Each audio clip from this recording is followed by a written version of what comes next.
꽃보다는 열매를 bear spiritual fruit. 요한복음 15장 1절에서 11절에 나타난 메시지입니다. 일반적으로 사업가의 우선적 목적이 있습니다. 우선적 목적은 수익을 얻는 데 있습니다. 당연한 것이죠. 교육자들의 목적은 제자들을 길러내는 데 있습니다. 학문을 가르치고 성장해 가도록 돕는 것이 교육자들의 비전입니다. 농부의 목적은 무엇일까요? 꽃을 전문적으로 키우는 농부들도 있지만 일반적으로 보통 일반 농부들의 바람은 무엇이냐면 꽃이 아니라 열매입니다. 꽃은 아름답고 매력적이지만 농부가 봄에 씨를 뿌리고 여름에 더위를 견디면서 일을 하는 것은 가을에 열매를 바라보기 때문입니다. 성경은 종종 순간적인 가치에 몰두하는 인생의 허물을 꽃에 비유했습니다. 인생은 그날이 풀과 같으며 그 영화가 들의 꽃과 같도다. 그것은 바람이 지나면 없어지나니 그것이 다시 알지 못하거니와 시편 103편입니다. 모든 육체는 풀과 같고 그 모든 영광이 풀의 꽃과 같으니 풀은 마르고 꽃은 떨어지되. 베드로전서 1장 24절입니다. 그러나 농부는 꽃보다는 열매를 구합니다. 오늘 성경에서 예수님은 나는 참 포도나무요 내 아버지는 그 농부라 15장 1절에서 이렇게 말씀하셨습니다. 나는 참 포도나무요 내 아버지는 농부라고 하면서 말씀이 시작됩니다. 포도밭에 비유된 농장에서 농장 주인이신 하나님은 우리의 삶에서 가지에 비유된 우리의 삶에서 열매를 기대하십니다. 주님은 8절에서 너희가 과실을 많이 맺으면 열매를 많이 맺으면 내 아버지께 영광을 받으실 것이요 너희가 내 제자가 되리라. 성령께서 우리에게 맺게 하신 열매에 대해서 갈라디아서에서 잘 설명하고 있습니다. 오직 성령의 열매는 사랑과 희락과 화평과 오래 참음과 자비와 양선과 충성과 온유와 절제니 신앙 인격의 성숙이에요. 이후에 공평, 정직, 너그러움 등의 열매들이 있습니다. 그리스도인들은 하나님 나라 새 생명을 받고 주님의 인격을 닮아가는 열매를 맺어가는 사람들입니다. 새해가 되면 우리 민족은 이제 몇 살입니까? 혹은 연세가 어떻게 되십니까? 라고 하면서 인사를 주고받는 습관이 있습니다. 초대교회 유대의 그리스도인들은 그리스도를 닮은 것과 나이와의 연관성을 중요하게 여겼던 것으로 알려지고 있습니다. 그들은 나이를 한 살 더 먹을 때마다 그만큼 하나님의 성품을 더 많이 닮아야 한다고 생각했습니다. 그런데 자신에게 신앙 인격의 성숙함이 없을 때에 나이를 헛먹은 것이라고 하면서 심히 부끄러워했다고 전해지고 있습니다. 요한서신을 보면 초대 그리스도인들이 가지고 있었던 한 가지 두려움이 있었습니다. 그것은 우리가 언젠가는 우리의 인생의 주인 되신 하나님 앞에 서게 될 터인데 그때 하나님 앞에서 미성숙하고 부끄러운 신앙 인격으로 서게 되지 않을까라는 점을 걱정했습니다. 세월이 흘러감에 따라서 여러분의 신앙 인격은 얼마나 성숙해 가고 있으십니까? 우리가 예수님을 믿고 하늘나라의 생명이 시작되었는데 성장하여 신앙 인격이 성숙하지 못하게 되었다면 하나님 앞에 부끄러운 것이 될 것입니다. 이것은 우리가 우리 자신에게 늘 물으며 점검해야 할 중요한 질문입니다. 우리는 어떻게 해야 참 포도나무이신 예수님 안에 거하면서 신앙의 열매를 맺을 수 있을 것인가? 이것이 오늘 말씀의 초점입니다. 첫 번째, 주님 안에 들어와 계셔야 합니다. In Christ, 그리스도 안에 계셔야 합니다. 5절 보세요. 나는 포도나무요 너희는 가지니. 이제 포도나무 또 포도나무 농장에 비유해서 말씀하고 있습니다. 나는 포도나무요 너희는 가지니 저가 내 안에 내가 저 안에 있으면 이 사람은 과실을 많이 맺나니 나를 떠나서는 너희가 아무것도 할 수 없습니다. 우리가 주님이 기대하시는 열매를 맺기 위해서는 먼저 주님 안에 in Christ, 주님 안에 있어야 합니다. 포도나무이신 주님 안에 있어야 열매를 맺을 수 있다고 말씀하신 주님은 사람이 내 안에 거하지 아니하면 가지처럼 밖에 버려져 마르나니 사람들이 그것을 모아다가 불에 던져 사르느니라. 여기서 중요한 것이 있습니다. 밖에 버려져 불에 사르느니라는 말씀은 신앙인도 죄로 인하여 심판에서 구원을 잃어버릴 수 있다는 의미인가요? 내 양은 내 음성을 들으며 나는 그들을 알며 그들은 나를 따르느니라. 내가 그들에게 영생을 주노니 영원히 멸망치 아니할 것이요 또 그들을 내 손에서 빼앗을 자가 없느니라. 그들을 주신 내 아버지는 만물보다 크심에 아무도 아버지 손에서 빼앗을 수 없느니라. 요한복음 10장 27절에서 29절의 말씀입니다. 이렇게 예수님은 우리 영혼에 대한 온전한 안전을 확약해 주셨습니다. 그리스도인을 포도나무에 붙어있는 가지에 비유하였는데 가지에 비유된 그리스도인들도 열매를 맺지 못하기에 잘려진 가지처럼 버림을 받게 되는가요? 이 의미가 무엇인가요? 여기서 우리가 확인할 것이 있습니다. 어떤 사람이 공개적으로 신앙을 고백하고 침례를 받았다가 어느 날 갑자기 그리스도를 반대하고 복음의 진리를 모독하는 사람이 되었습니다. 이것을 어떻게 이해합니까? 다시 말해서 배교의 사건이 있었습니다. 신앙을 떠나서 오히려 핍박하고 반대자가 되었을 때 어떻게 합니까? 사도 요한의 답변은 이러합니다. 그들이 우리에게서 나갔으나 우리에게 속하지 아니하였나니 만일 우리에게 속하였다면 우리와 함께 거하렸거니와 그들이 나간 것은 다 우리에게 속하지 아니함을 나타내려 함이니라. 요한일서 2장 19절입니다. 한때는 침례도 받고 공개적으로 신앙인이라고 고백하였다가 신앙을 떠나서 그리스도를 모독합니다. 주님과의 교제를 완전히 단절하고 방탕한 생활하는 것은 그가 진실한 신앙인이 아니었다는 것을 나타낸 것이라는 의미예요. 그리스도인들은 늘 주님 안에 완전하게 생명력 있는 생활을 하는 사람은 완벽하게 그런 삶을 사는 사람들은 아닙니다.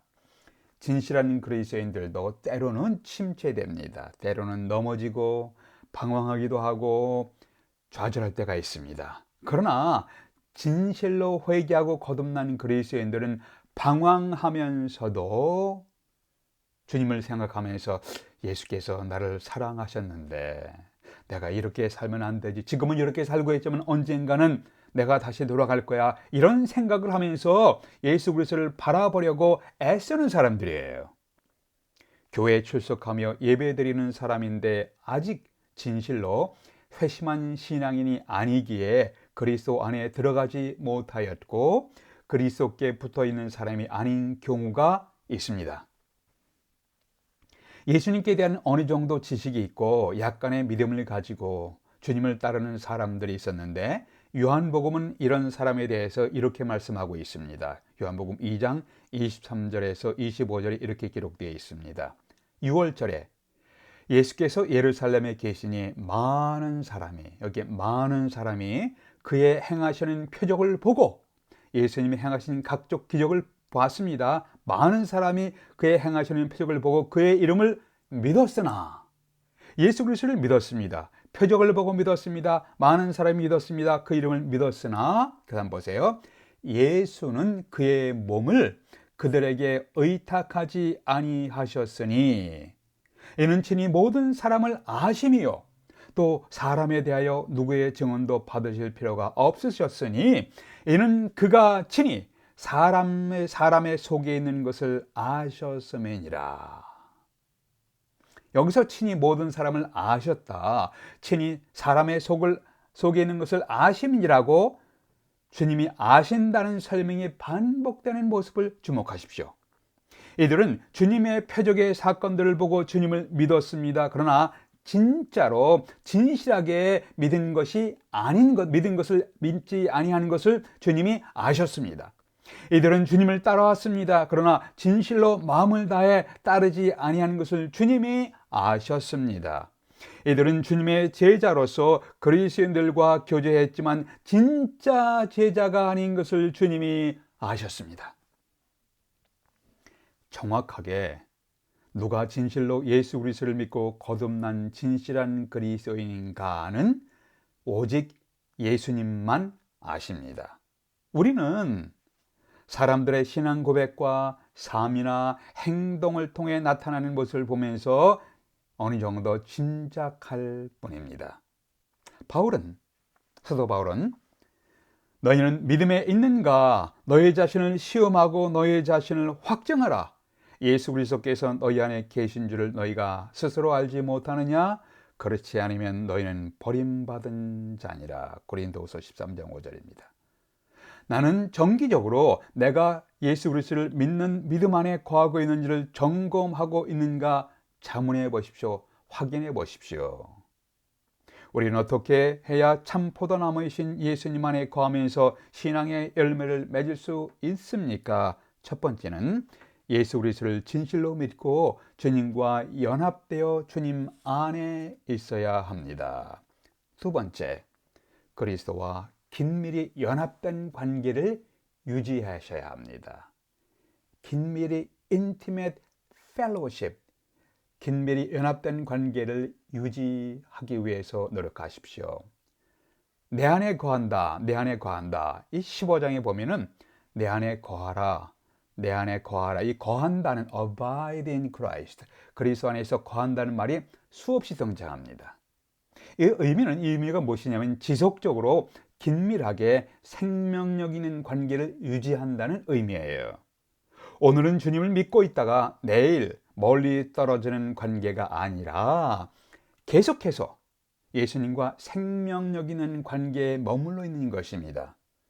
나를 둘러싼 환경이 변해도 내 신앙을 흔드는 어떤 세력들이 있다 할지라도 주님께 대한 생명의 관계 속에 지속적으로 머물러 있는 것이에요.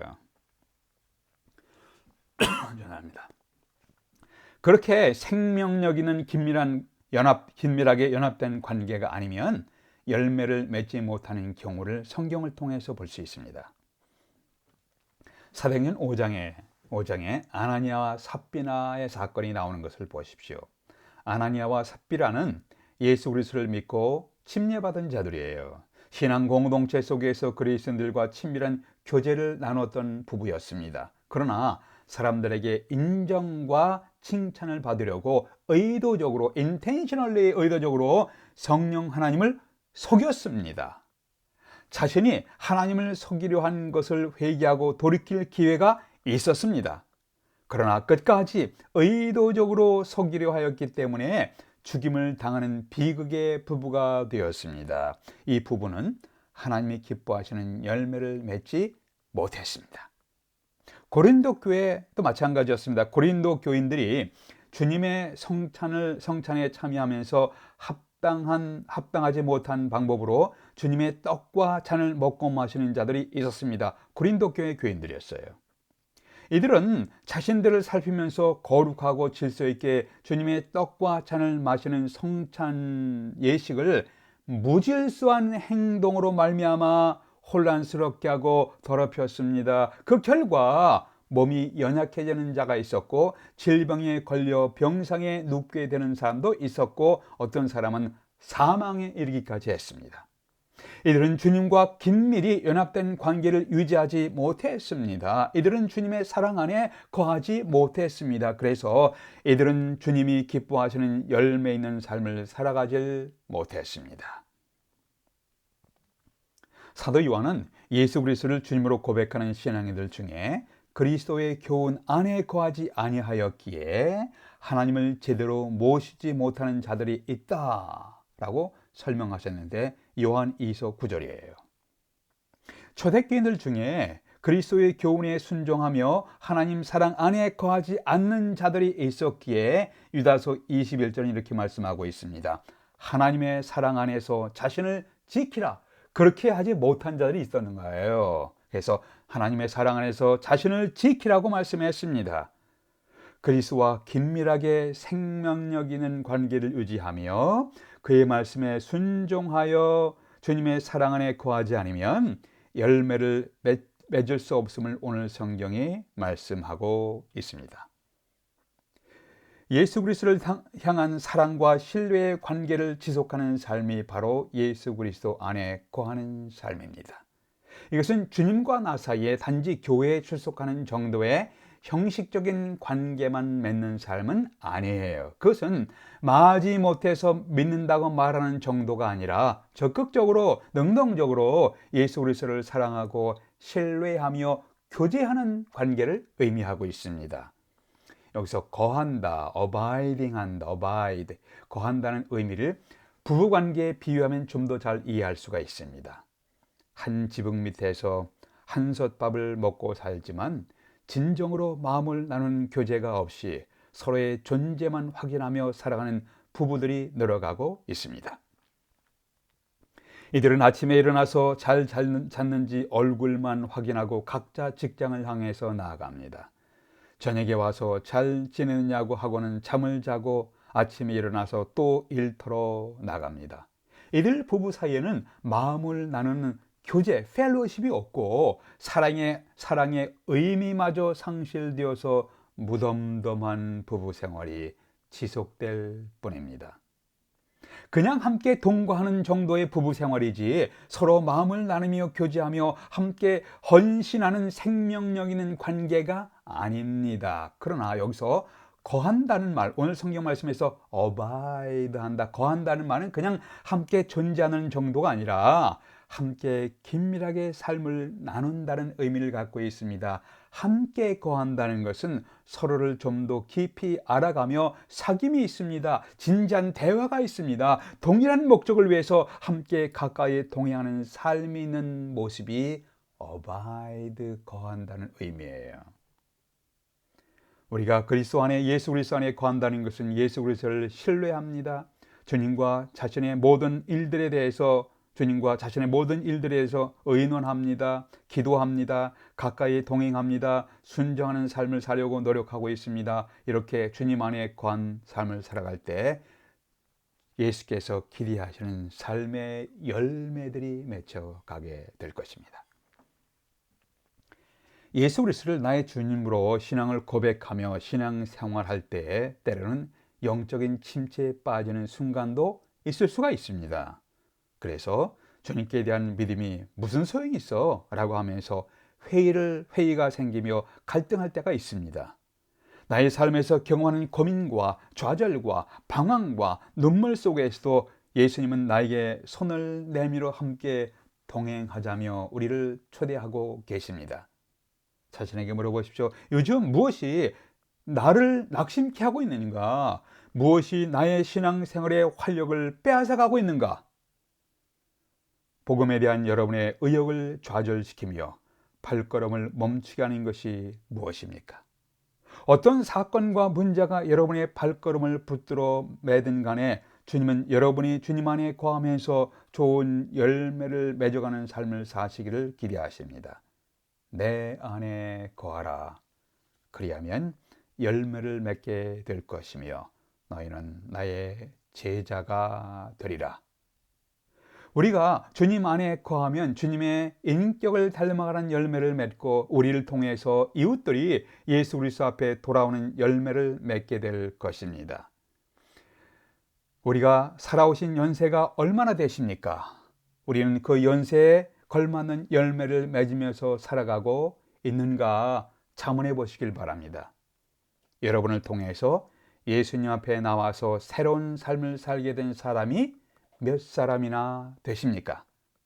지나간 많은 세월에도 불구하고 예수님을 닮은 흔적이 거의 없다거나 예수님을 닮은 흔적이 거의 없거나 복음을 전파하며 하나님의 영광을 나타내지 못했다면 여러분은 신앙의 뿌리부터 다시 점검해 볼 필요가 있습니다.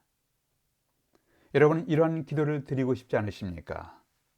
주님, 풍성한 열매를 주님 앞에 드릴 수 있는 삶을 살게 해 주시옵소서.